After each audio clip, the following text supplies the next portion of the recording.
Hey guys, welcome to another new video. In today's video, we'll be looking at everything coming in 9.5 patch in World of Warcraft Shadowlands. This is not my video, but we're going to watch it anyway. Big shout out to MrGm, who actually has the time to make these kind of videos and, you know, give everything to 9.25. I'm quite excited to see what it is. This is just my take on what everything's going to be and what we're actually going to be looking forward to in 9.2.5, which is awesome. So yeah, let's get into the video, guys. Hello there and welcome back to another video. Today we're going to talk about patch 9.2.5 and everything coming in the final patch of Shadowlands. But before we jump into all of that, guys, I just want to shout out my Twitch, twitch.tv/MrGm. If you want to see me stream World of Warcraft, give him a follow, guys. Go give him a follow. 10.0 Alpha Beta, Wrath Lich King Bayer, and more over on twitch.tv/MrGm.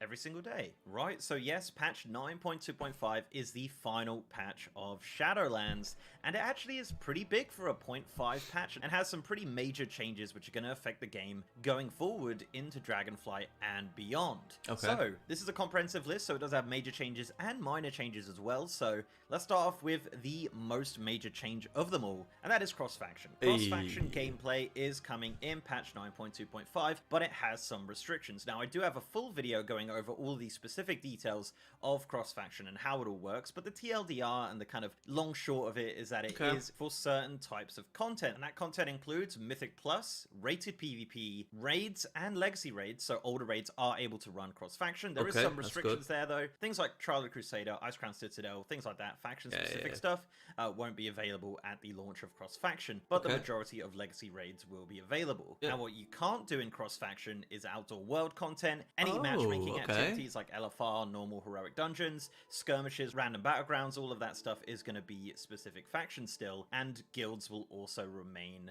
single faction. Communities will be cross-faction, though. You will be able to make a cross-faction community, and they'll kind of act like guilds until they activate guilds in the future, hopefully. And I guess the final point on cross-faction is that you can't just walk up to a member of the opposite faction and invite them. You have to be a Battle.net friend or in a community with them, or find them through the pre-made group finder. So yeah, that's cross-faction, and as I said, I have a really detailed video going all of that. If you do want to check that out, I'll leave a link in the top right of the video right now or in the description below this video. Also coming.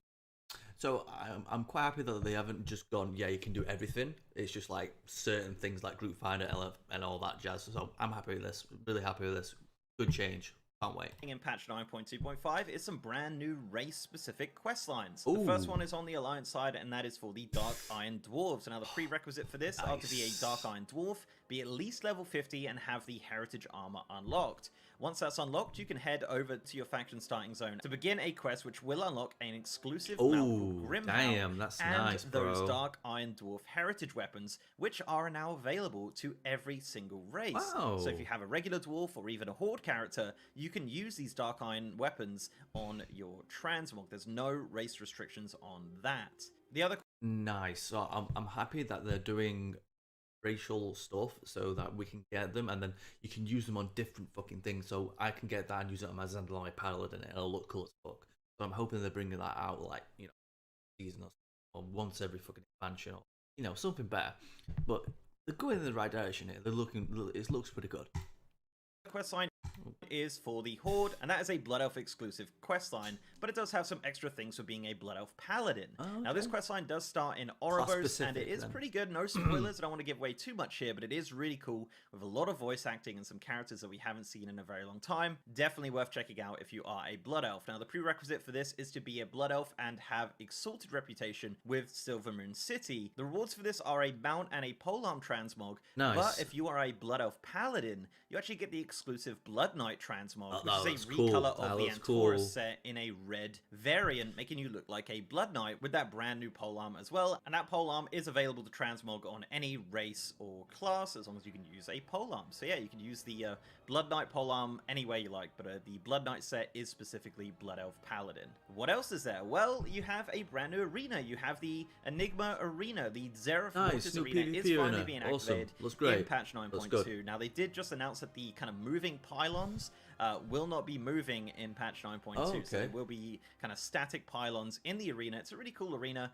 and yeah, looking forward to seeing kind of... Now, that's interesting, moving pylons. So instead of having the pylons like in the 4 places that you usually have them, or wherever they are in the arena, they're moving, so you have to move. Holy shit, that's a A good idea. Good idea. Enigma Arena in Zeref Mortis. Now, the next couple points are actually encrypted content. There is a bunch of encrypted content in 925, and it's going to be funny to come back to this video and be like, well, you missed out on this and this and this and this.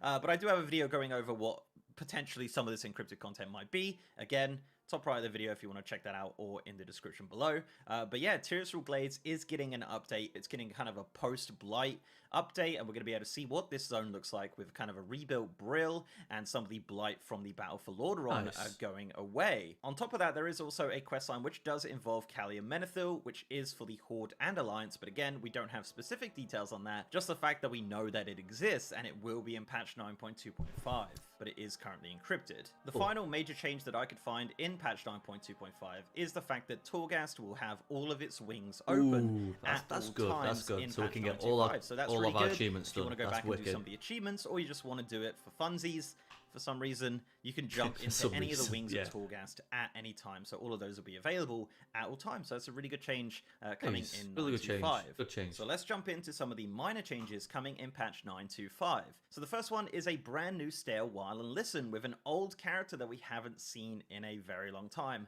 And that is Khadgar. Yes, Khadgar is returning in 9.25 very briefly for a Stay a While and Listen in Ouroboros. Now, I'm not going to give away what they talk about, but it is voice acted and animated, so you could check that out in Ouroboros once the patch launches. Another minor or major change, depending on how you look at it, is a brand new reporting system. It's coming to the game in 9.25. The right-click report system is now a little bit more detailed than it was previously, with a brand new UI and a lot more options to report people. And it looks pretty good, but, you know, with most reporting systems, it's only as good as how they act on it. So hopefully this is kind of a new change for reporting in World of Warcraft. Gameplay sabotage. We'll have to see how that works out in 9.25. Gameplay sabotage, AFK interpretation, international feeding, blocking team progress. How fucking... You know people are going to be doing that in Mythic Plus, don't you?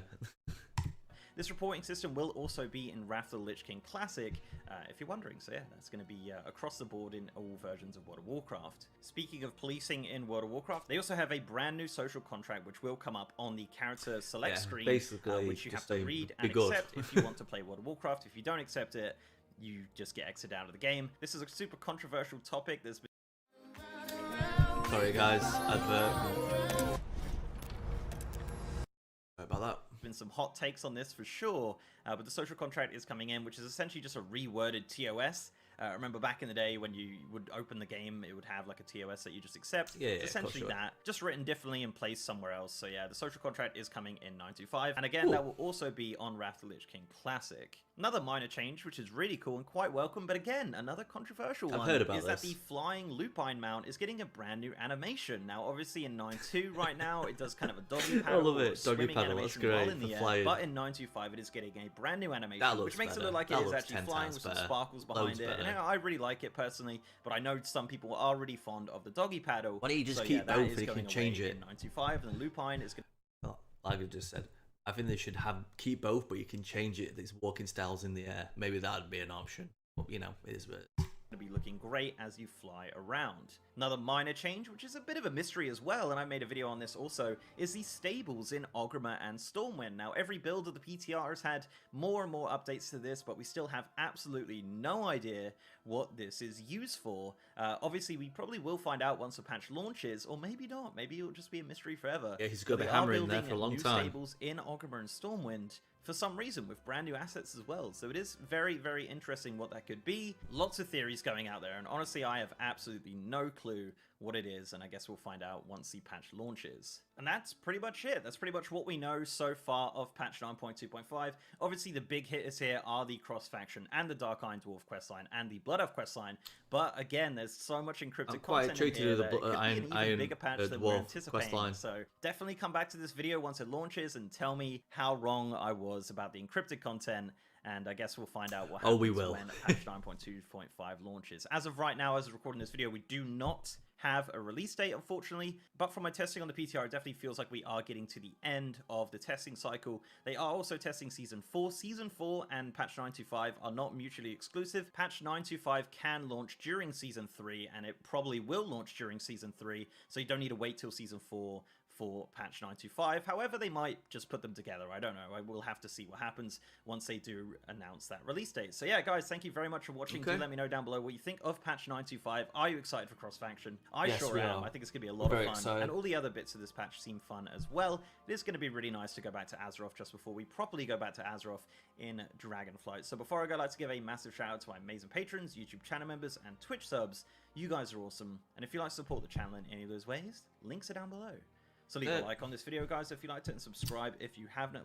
Subscribe, guys. Deserves it. 3,000 members. And as I said, I'm now streaming on twitch.tv/MrGm. I'm going to see me streaming World of Warcraft, patch 9.2 PTR, 10.0 Alpha Beta, which is coming very soon, and of course, Wrath of the Lich King Beta. It's going to be a lot of fun over on my Twitch, so please do check it out at twitch.tv/MrGm. Yes, GM. Oh, I'll be going. I'll just give you a follow, dude. Guys, I'll see you next time. Hey.